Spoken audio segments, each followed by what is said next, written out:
राध्या के मां बनने की खबर जैसे ही घर में पहुंची, पूरे माहौल में एक अलग ही हलचल फैल गई। सुबह की हल्की रोशनी खिड़कियों से अंदर आ रही थी और घर में पूजा की घंटियों की आवाज गूंज रही थी। राध्या अभी अभी डॉक्टर से चेकअप करवाकर लौटी थी। उसके हाथ में एक छोटी सी रिपोर्ट थी, जिसे वो बार बार देख रही थी। चेहरे पर हल्की मुस्कान थी, लेकिन दिल की धड़कनें तेज थीं। जैसे ही उसने वो रिपोर्ट रजनी के हाथ में दी, रजनी की आंखें चमक उठीं। कुछ पल तक वो कागज को देखती रहीं, फिर उनकी आंखों में खुशी के आंसू आ गए। उन्होंने तुरंत राध्या को गले लगा लिया और भावुक होकर बोलीं, आज इस घर में सच में खुशियों की शुरुआत हुई है। तुमने इस परिवार को सबसे बड़ी खुशखबरी दी है। धीरे धीरे ये खबर पूरे घर में फैल गई कि राध्या मां बनने वाली है। घर में जैसे उत्सव सा माहौल बन गया। रजनी तो खुशी से मंदिर में जाकर भगवान का शुक्रिया अदा करने लगीं। उन्होंने प्रसाद चढ़ाया और बार बार भगवान से प्रार्थना की कि राध्या और बच्चा दोनों स्वस्थ रहें। लेकिन जहां एक तरफ घर के कुछ लोगों के चेहरे पर मुस्कान थी, वहीं दूसरी तरफ इस खबर ने दो लोगों के दिलों में बेचैनी भर दी थी, दादी और निहारिका। दादी जब ये खबर सुनती हैं, तो कुछ पल के लिए बिल्कुल शांत हो जाती हैं। उनके चेहरे की मुस्कान अचानक गायब हो जाती है। उनके मन में हमेशा से यही इच्छा थी कि किसी तरह राध्या इस घर से दूर हो जाए और प्रथम की शादी निहारिका से हो जाए। उन्हें लगता था कि निहारिका ही वो लड़की है जो उनकी हर बात मानेगी और उनके हिसाब से घर चलाएगी। लेकिन अब राध्या की प्रेगनेंसी ने सारी उम्मीदों को झटका दे दिया था। उधर निहारिका के लिए ये खबर किसी बिजली के झटके से कम नहीं थी। वो वर्षों से प्रथम को चाहती थी और हमेशा से खुद को इस घर की बहू मानती थी।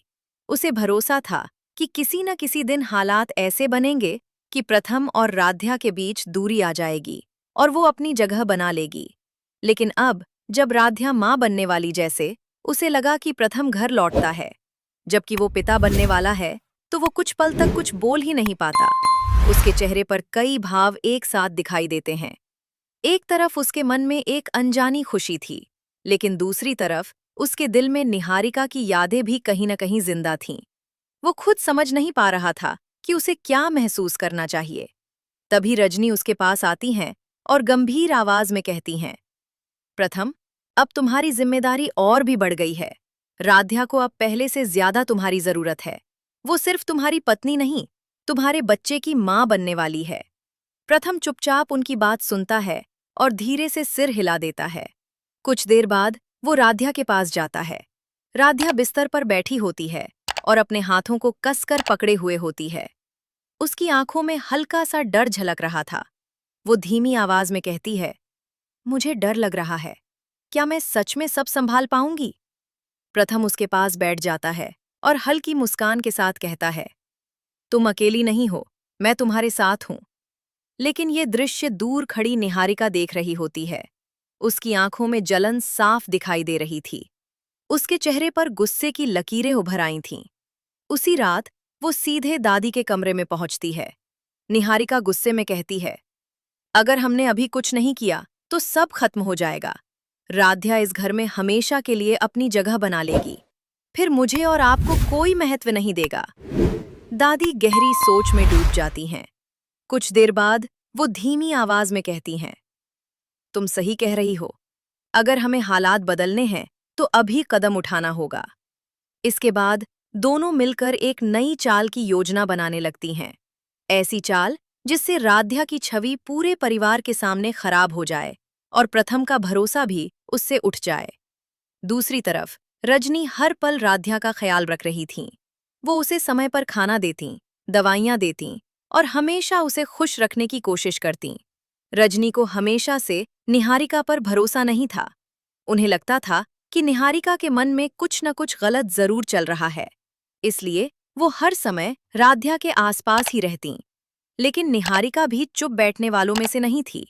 वो धीरे धीरे घर में ऐसा माहौल बनाने लगी कि हर छोटी बात का दोष राध्या पर आने लगे। कभी वो पुराने झगड़ों को हवा देती, तो कभी ऐसी बातें करती जिससे प्रथम के मन में शक पैदा हो।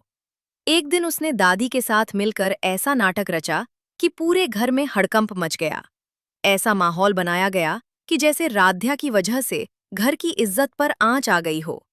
कुछ देर के लिए परिवार के कई लोग सच में राध्या पर शक करने लगे, लेकिन सच प्रथम धीरे धीरे राध्या के कमरे की तरफ बढ़ता है। उसके कदम भारी थे, जैसे हर कदम के साथ वो अपनी जिंदगी के एक नए मोड़ की तरफ बढ़ रहा हो। कमरे का दरवाजा आधा खुला था। अंदर राध्या खिड़की के पास खड़ी थी और बाहर आंगन में लगे तुलसी के पौधे को देख रही थी। हवा हल्की हल्की चल रही थी और उसके बाल चेहरे पर आकर रुक जाते थे। उसे पता भी नहीं चला कि कब प्रथम कमरे में आकर उसके पीछे खड़ा हो गया। कुछ पल तक दोनों के बीच खामोशी बनी रही। फिर प्रथम धीरे से बोला, मुझे अभी पता चला।